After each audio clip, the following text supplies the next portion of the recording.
Assalamualaikum warahmatullahi wabarakatuh dan salam sejahtera. Anak-anak sekalian, terutama kelas 8 yang Bapak sayangi, yang Bapak cintai dan Bapak rindukan. Anak sekalian, kita masih berada di rumah kita masing-masing. Bapak mengajar dari rumah dan kalian belajar di rumah. Namun demikian, terus Bapak akan memberikan semangat kepada kalian untuk terus belajar. Jangan putus asa dan jangan terlena. Walaupun kalian belajar bebas waktunya,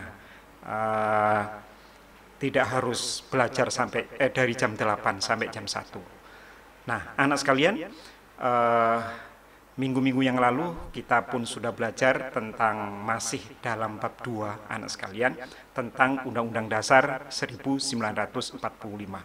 Nah, kali ini Bapak akan mengajak kalian belajar tentang fungsi dan kedudukan Undang-Undang Dasar 1945. Anak-anak sekalian, seringkali kita menyebut Undang-Undang Dasar. Tentu kalian tahu ada pasal-pasalnya, ada pembukaan, ya, dan lain sebagainya. Namun, tahukah kalian apa kedudukan dan fungsi Undang-Undang Dasar 1945 bagi negara Indonesia, dan apa dampaknya bagi kita sebagai warga negara Indonesia? Oke, anak sekalian, kita mulai pelajarannya. Namun sebelum itu ada baiknya kalau kita berdoa agar kalian bisa memahami materi ini dengan baik. Berdoa, mulai.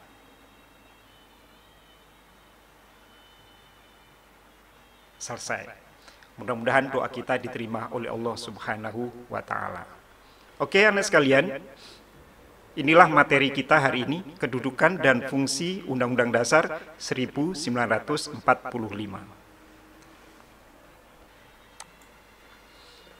Namun sebelum kita lanjutkan, anak sekalian, kalian perlu paham terlebih dahulu, ada 3 hal penting yang berkaitan dengan materi ini. Apa saja?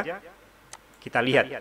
Yang pertama, kita mengenal ada namanya sumber tertib hukum di Indonesia. Lalu kemudian kita mengenal sumber dari segala sumber hukum di Indonesia. Dan yang ketiga, ada namanya sumber hukum di Indonesia. Ini adalah 3 hal penting yang harus kita pahami, anak sekalian. Yang pertama adalah sumber tertib hukum. Maksudnya adalah apa saja yang menjadi sumber lahirnya hukum di Indonesia. Apa saja itu, anak sekalian? Yang pertama adalah proklamasi. Dengan adanya proklamasi, maka bangsa Indonesia bisa menentukan nasibnya sendiri dan bisa menentukan hukum sendiri, yang sebelum proklamasi kita masih mengikuti hukum Belanda maupun hukum Jepang. Yang kedua adalah Undang-Undang Dasar 1945 yang ditetapkan sehari setelah proklamasi. Lalu kemudian yang ketiga adalah Dekrit Presiden 5 Juli 59. Dengan adanya dekrit itu, salah satu isinya adalah kembali ke Undang-Undang Dasar 1945. Lalu anak sekalian, yang ketiga adalah Super Semar. Dengan adanya Super Semar, anak sekalian, lahirlah Orde Baru. Lalu kemudian Orde Baru punya tekad untuk melaksanakan Pancasila dan Undang-Undang Dasar 1945 secara murni dan konsekuen. Itu adalah sumber tertib hukum di Indonesia. Lalu apa itu sumber dari segala sumber hukum? Ini kita sudah pelajari di bab 1. Salah satu fungsi dan kedudukan Pancasila adalah sebagai dasar negara. Nah, anak sekalian, sebagai dasar negara, kalau kalian masih ingat, Pancasila itu adalah sebagai sumber dari segala sumber hukum. Maknanya, segala hukum yang berlaku di Indonesia harus bersumber dari Pancasila. Yang ketiga adalah sumber hukum. Nah, kalau tadi yang kedua, sumber dari segala sumber hukum adalah Pancasila. Nah, sekarang ada namanya sumber hukum. Apa yang dimaksud dengan sumber hukum? Anak sekalian, kita lanjutkan.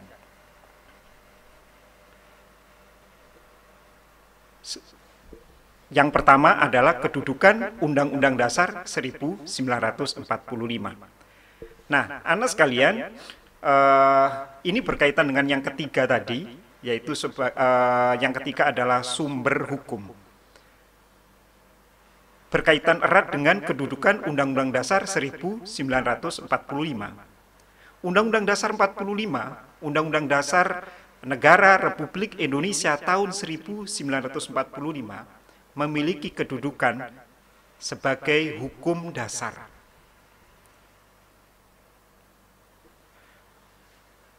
Yang maksudnya adalah Undang-Undang Dasar merupakan sumber hukum tertulis yang tertinggi. Sumber hukum tertulis yang tertinggi. Artinya setiap produk hukum seperti undang-undang, peraturan pemerintah, perpres atau peraturan presiden, perda atau peraturan daerah, dan setiap kebijaksanaan pemerintah harus berlandaskan kepada Undang-Undang Dasar 1945. Yang kedua, sebagai hukum dasar,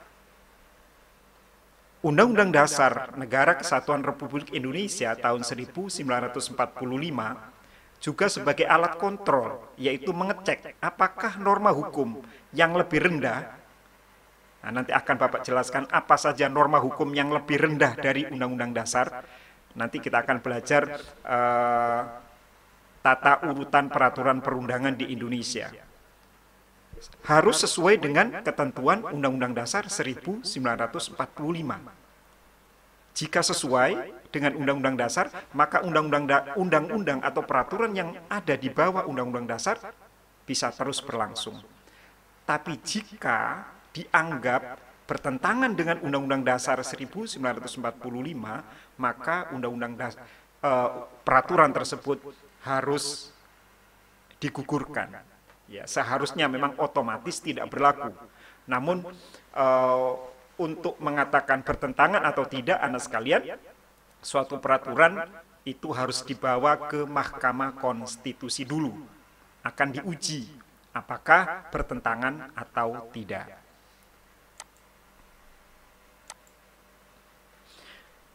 Oke, kita lanjutkan. Hukum dasar yang tadi kita sudah mengenal di Indonesia namanya Undang-Undang Dasar 1945 atau Undang-Undang Dasar 45 itu kedudukannya sebagai hukum dasar di Indonesia, bahwa hukum dasar itu ada dua, anak sekalian. Yang pertama ada namanya hukum dasar tertulis. Nah, Undang-Undang Dasar 45 termasuk yang ini. Yang kedua ada namanya hukum dasar yang tidak tertulis. Apa itu? Nah, ini coba perhatikan. Di samping hukum dasar tertulis, ada hukum dasar yang tidak tertulis, namanya konvensi. Bukan konferensi, anak sekalian ya, konvensi. Yaitu aturan-aturan dasar yang hidup dan terpelihara dalam praktek ketatanegaraan Indonesia yang sifatnya tidak tertulis. Maksudnya, di samping Undang-Undang Dasar 1945 yang tertulis, yang kita bisa baca, kalau kita di Indonesia beli bukunya, beli buku Undang-Undang Dasar, itu ada.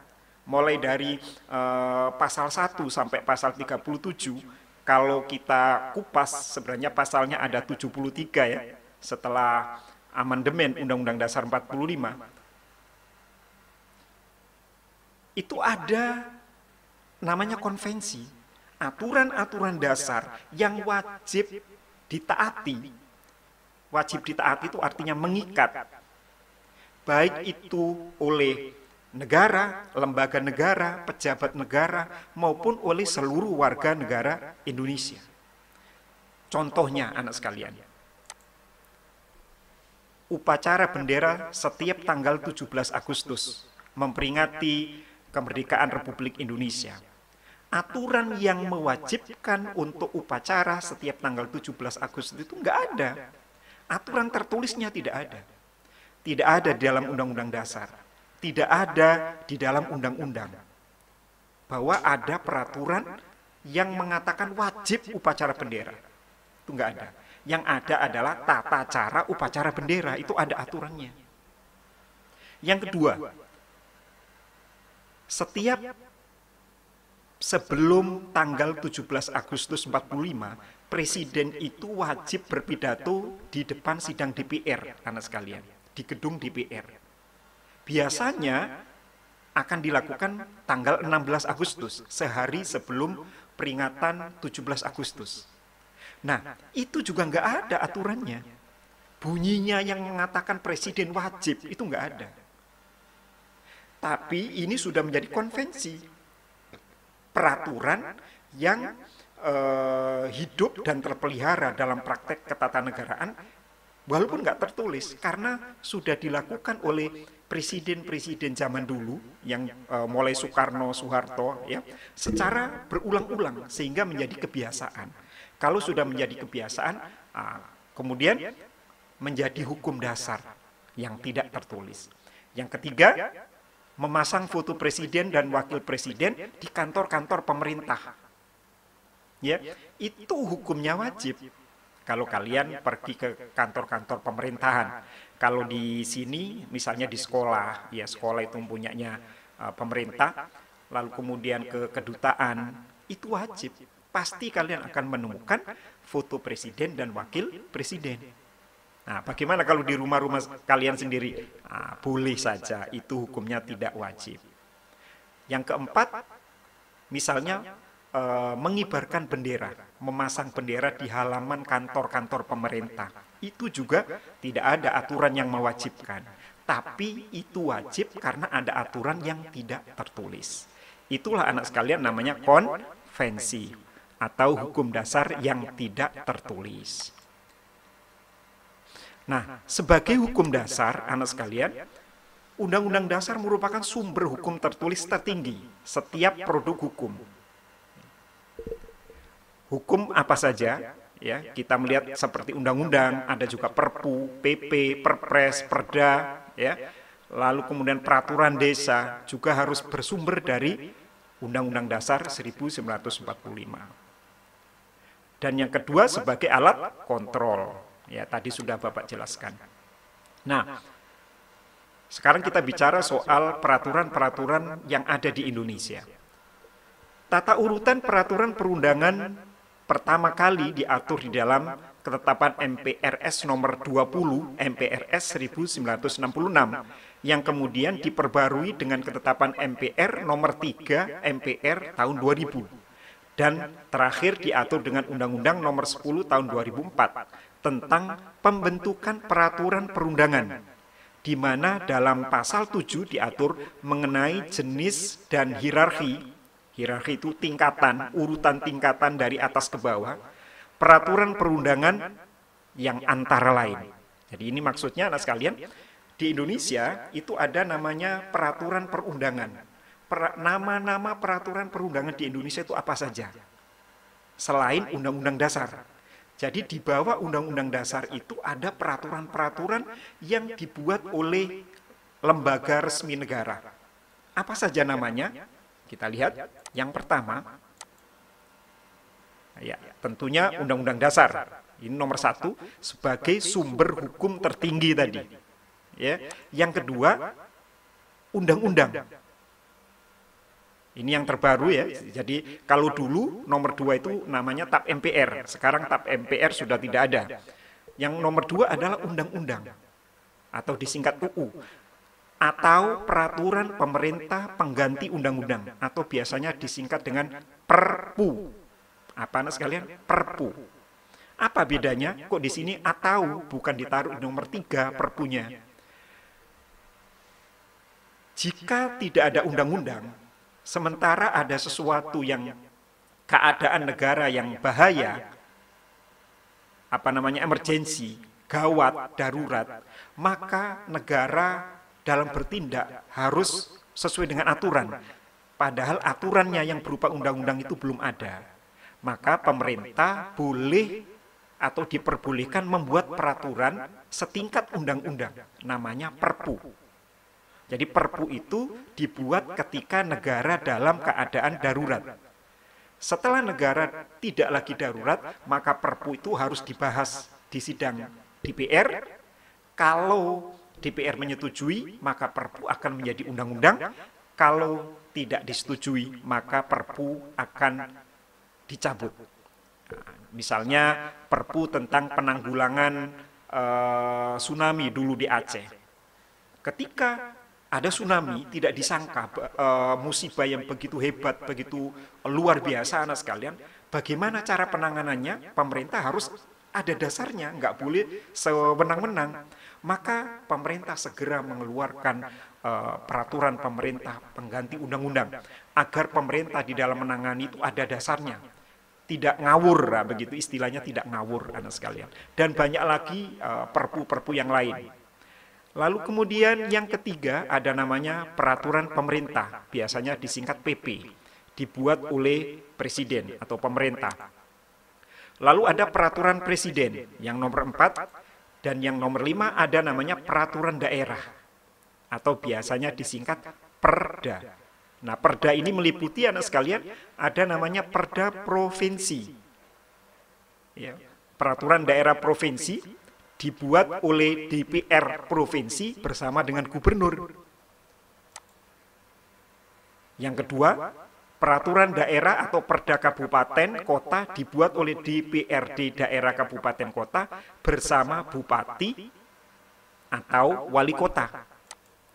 Dan yang ketiga ada namanya peraturan desa atau peraturan yang setingkat dibuat oleh BPD, Badan Perwakilan Desa, atau nama lainnya bersama dengan kepala desa atau nama lainnya, ya misalnya lurah, nah, gitu ya, atau nama-nama lain yang tingkatannya sama dengan kepala desa.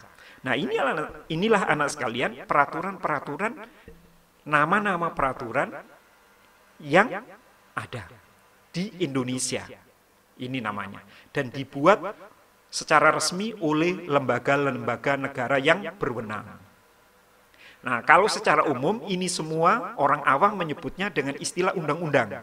Ya, secara umum undang-undang itu bermakna semua peraturan yang dibuat oleh lembaga negara. Tapi sebenarnya secara khusus namanya undang-undang itu ini nomor 2, dibuat oleh DPR bersama dengan presiden. Nah, sekarang kita lanjut ke sifat undang-undang dasar.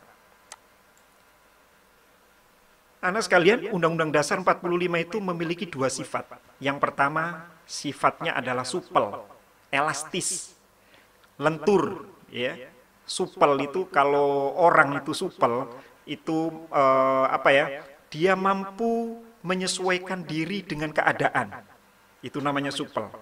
Ya, hidup di desa ya seperti orang desa, hidup di kota ya seperti layaknya orang kota. Kalau dia ya istilahnya bisa menyesuaikan diri di mana dia berada, itu elastis atau supel atau lentur ya. Misalnya ya, kabel. Nah, kabel ini adalah lentur anak sekalian. Nah, bisa diatur-atur di namanya lentur. Tapi kalau yang ini misalnya, nah, ini AC, ini remote AC, ini enggak lentur ini kaku, ya. Apa itu maksudnya bahwa Undang-Undang Dasar 45 itu sifatnya elastis atau lentur? Hal ini didasarkan pada kenyataan bahwa masyarakat itu terus berkembang dan dinamis. Negara Indonesia akan terus tumbuh dan berkembang seiring dengan perubahan zaman. Oleh karena itu, bangsa Indonesia harus tetap menjaga supaya sistem Undang-Undang Dasar tidak ketinggalan zaman. Jadi artinya, elastis atau supel itu Undang-Undang Dasar harus mampu mengikuti perkembangan zaman, tidak kaku. Nah, ini dicontohkan, anak sekalian, dibuktikan bahwa Undang-Undang Dasar 45 itu sudah mengalami perubahan sebanyak 4 kali, yaitu dari tahun 1999 sampai 2002. Ini menandakan bahwa Undang-Undang Dasar 45 itu sifatnya elastis atau supel. Yang kedua, sifatnya rigid. Rigid itu artinya kaku, anak sekalian, ya, kaku. Nah, ini kebalikan dari yang nomor 1 tadi. mempunyai kedudukan dan derajat yang lebih tinggi dari peraturan perundangan yang lain, serta hanya dapat diubah dengan cara-cara yang khusus. Artinya anak sekalian, rigid itu kaku dalam proses perubahannya, tidak sembarangan, tidak mudah diubah begitu saja. Ada orang ingin diubah, ada orang ingin diubah, tidak. Jadi harus ada cara-cara khusus di dalam melakukan perubahan Undang-Undang Dasar 45. Misalnya namanya, kalau Undang-Undang Dasar 45 itu perubahannya harus secara adendum namanya ya, harus secara adendum. Apa itu adendum? Adendum itu artinya melakukan perubahan terhadap Undang-Undang Dasar tanpa mengubah aslinya. Aslinya masih ada, hanya dilakukan penambahan. Nah, seperti Undang-Undang Dasar 45 itu, walaupun mengalami perubahan sebanyak 4 kali, tapi aslinya masih ada. Yang ada adalah penambahan. Ya, babnya ditambah, pasalnya juga ditambah. Misalnya dulu pasalnya 37 jumlahnya, sekarang menjadi 73. Kita lanjut. Fungsi Undang-Undang Dasar 1945. Undang-Undang Dasar 45 juga mempunyai fungsi sebagai alat kontrol. Apa itu maksudnya?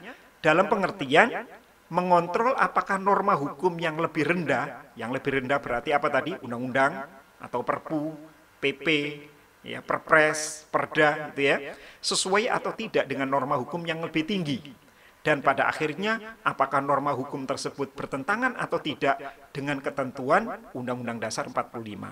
Nah, lembaga yang menentukan suatu peraturan itu bertentangan dengan Undang-Undang Dasar 45 atau tidak adalah Mahkamah Konstitusi atau disingkat MK. Selain itu, Undang-Undang Dasar 45 juga memiliki fungsi sebagai pedoman atau acuan di dalam penyelenggaraan kehidupan bernegara. Jadi, maksudnya yang pertama tadi, fungsinya sebagai alat kontrol, apakah peraturan yang dibawanya itu bertentangan atau tidak. Yang kedua, berfungsi sebagai pedoman atau acuan bagi penyelenggara negara. Siapa penyelenggara negara itu? Ya, presiden dan wakil presiden, menteri-menteri, DPR, MPR, ya, dan lembaga-lembaga negara yang lain di dalam menyelenggarakan negara, di dalam menyelenggarakan fungsi negara. Harus berpedoman kepada Undang-Undang Dasar, tidak boleh semaunya sendiri. Begitu anak sekalian. Oke anak sekalian, dengan pembahasan tentang fungsi Undang-Undang Dasar 1945 tadi, maka materi kita hari ini cukup sampai di sini dulu. Mudah-mudahan kalian bisa memahaminya. Jika kalian masih belum bisa memahaminya, maka kalian bisa mengulang kembali video tersebut, diputar berkali-kali sampai paham. Di samping itu juga anak sekalian jangan lupa dibuka Google Classroom-nya, karena di situ juga Bapak sudah memuatkan materi-materi yang cukup variatif, beragam. Ada yang bentuk PDF, ya, kalian bisa baca, lalu kemudian ada bentuk doc, Word, lalu kemudian juga link-link video dari YouTube. Sehingga kalian bisa menambah ilmu, menambah wawasan tentang materi ini. Oke, anak sekalian, bisa kalian lakukan. Terima kasih atas perhatian kalian. Mohon maaf atas kekurangan. Assalamualaikum warahmatullahi wabarakatuh.